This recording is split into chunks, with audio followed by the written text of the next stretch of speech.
I'm in studio today with Tracy Tennant, and Tracy has written a great book called Confessions of an Ex-Mormon. It's really helpful for people who are making the transition out of Mormonism because she identifies a lot of key issues that we face during that journey.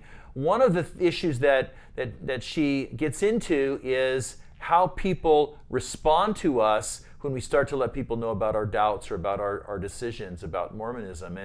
And so we want to talk about how the extended family responds. Not your most closest family, not your spouse, maybe your children or even your siblings, but the extended family. And so, Tracy, tell us a little bit about what our viewers can expect from their larger extended family when they start to express their doubts. The extended family dynamics are really going to play an important role in how they respond. If most of your nieces, nephews, cousins, and whatnot are under 18, they're kids, they're teenagers, you might find that you're not welcome.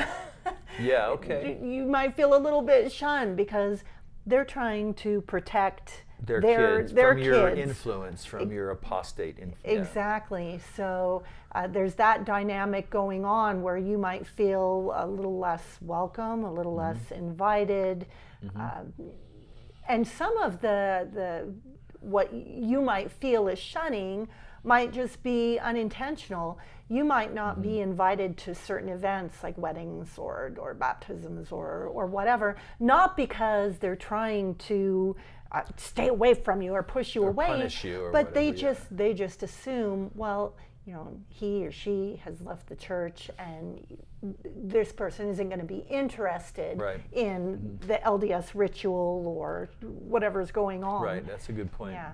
Yeah. And then the other thing is, if you have relatives, extended family who are mostly adults, they're older teenagers, they're young adults and older, they might be more open to talking to you. They might even approach you and ask, how did you come to this conclusion? Yeah, yeah. But a lot of times the reason they're asking might be because they want to try to bring you back into the fold, right? Right. So tell me what might happen.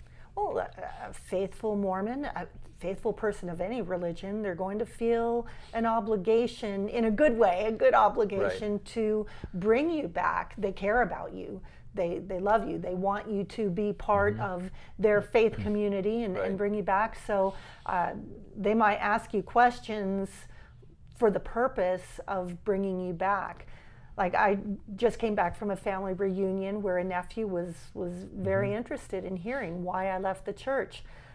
Very attentive and welcoming. I mean, there was no hostility or conflict, but after I told him how I came to my conclusions, then he was like, well, Aunt Tracy, I'm wondering if maybe you didn't really understand the doctrines of the church. I'm thinking that maybe you didn't quite separate the cultural aspects from the church with the real doctrine.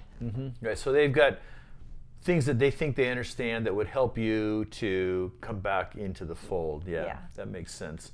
You can understand why they'd want to do that, from their point of view.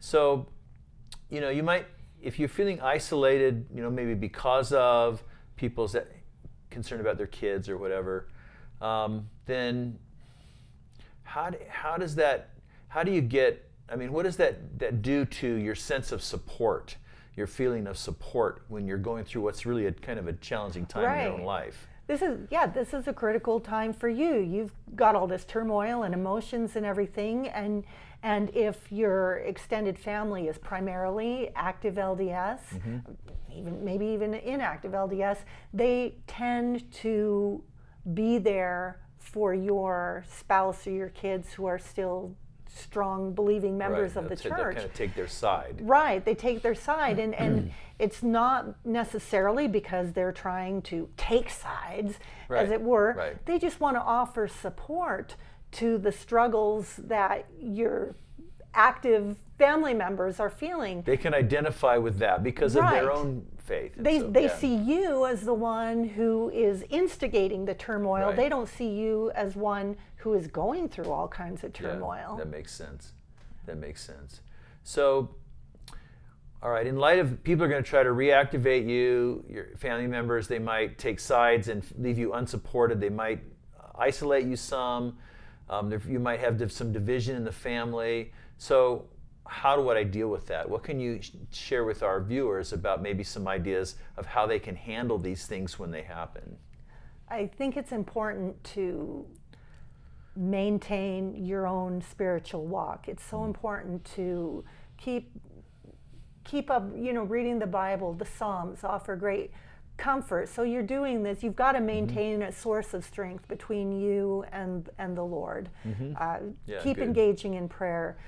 Get involved with some community of faith. And I know that is a scary thing when you leave the church. You're thinking, well, can I trust any church? But don't think of it as joining another church. Think of it as just surrounding yourself with people who know the Lord and love Him. And this can be your support group. Just finding supportive people. Yeah, that's a great point.